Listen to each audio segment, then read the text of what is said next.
ভিক্ষুকের জাতি করে দেওয়া, এটাই বোধহয় এদের পিছনে ষড়যন্ত্র। তা আমার কি এটাই অপরাধ যে আমি মানুষের জীবন মান উন্নত করার জন্য কাজ করেছি, আর সেই জায়গাগুলিকে হামলা করতে হবে?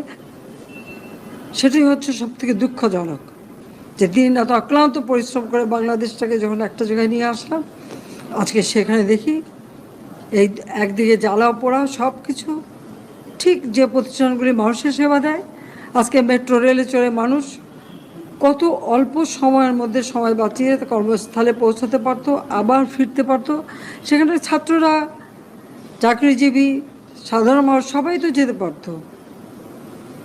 সেই স্টেশনগুলি পুড়িয়ে এখন ট্রাফিক জ্যাম, মানুষের কষ্ট। আমি তো কষ্ট লাঘব করেছি, কিন্তু যারা এইভাবে আগুন দিয়ে পুড়িয়ে মানুষের সে কষ্টে আবার ফেলে দিল, তাদের বিচার দেশের মানুষকেই করতে হবে। আমি খালি সকলের সহযোগিতা চাই, আর এইভাবে মায়ের কোল খালি হোক এটা আমি চাই না। কারণ আমি তো বাবা মা সব হারিয়েছি, আমি তো জানি হারাবার ব্যথা কত কষ্ট। কিন্তু সেই কষ্ট বুকে নিয়েই তো ফিরে আসছি এদেশের মানুষের জন্য। এখানে আমার তো কোনো চাওয়া পাওয়া নেই। আমি তো আমাদের ছেলে মেয়ের জন্য কিছু করিনি, শুধু তাদের লেখাপড়া।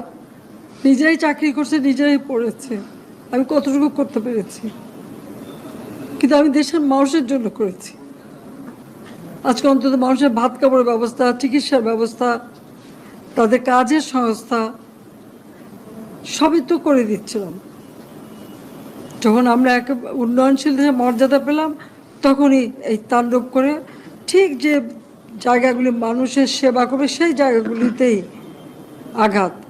শিক্ষা প্রতিষ্ঠানে হল ভেঙে দেওয়া।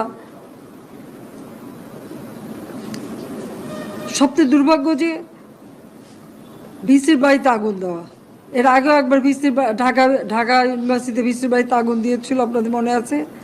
রংপুরে সেখানে আগুন দিয়েছে, ময়মনসিংহ কৃষি বিশ্ববিদ্যালয় থেকে শুরু করে বিভিন্ন জায়গায় এই তাণ্ডব চালিয়েছে। রাজশাহীতে এই তাণ্ডব চালিয়েছে।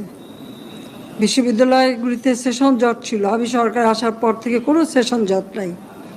লেখাপড়ার মান উন্নত করা, যাতে এখান থেকে পড়ে আবার বিদেশও পড়তে হবে, সেই ব্যবস্থাও করে দিয়েছি। কিন্তু তারপরেও কোটা সংস্কার আন্দোলন, কোটা তো আমি বাতিলই করে দিয়েছি। আমি আহ্বান করেছিলাম যে একটু ধৈর্য ধরো, হাইকোর্টে শুনানি হবে, হাইকোর্ট যে রায় দেয় না, তারপরেও এই আন্দোলন হবে। আজকে এই যে এতগুলি মানুষের জীবনের ক্ষতি হলো, এতগুলি পরিবার ক্ষতি হলো, এর দায় দায়িত্ব কাদের? আমি দেশবাসীর কাছে সেই আহ্বান জানাবো যে এই ধরনের ধ্বংসযজ্ঞের জন্য এই দেশকে নিয়ে আর কেউ চালাতে না পারে। আমি সকলের সাহায্য চাই, কারণ আমি চাই না এভাবে মায়ের কোল খালি হোক আর এভাবে মানুষ অসহায় হয়ে পড়ুক। তা আমার কি এটাই অপরাধ যে আমি মানুষের জীবন মান উন্নত করার জন্য কাজ করেছি, আর সেই জায়গাগুলিকে হামলা করতে হবে? কোভিড-19-এর সময় যেখানে আমরা সব থেকে ভালোভাবে মানুষের চিকিৎসা দিতে পেরেছি, সেই কোভিড হাসপাতাল, সেখানেও আগুন দিয়েছে। এটা কি ধরনের খেলা? যাক, আমি আর কিছু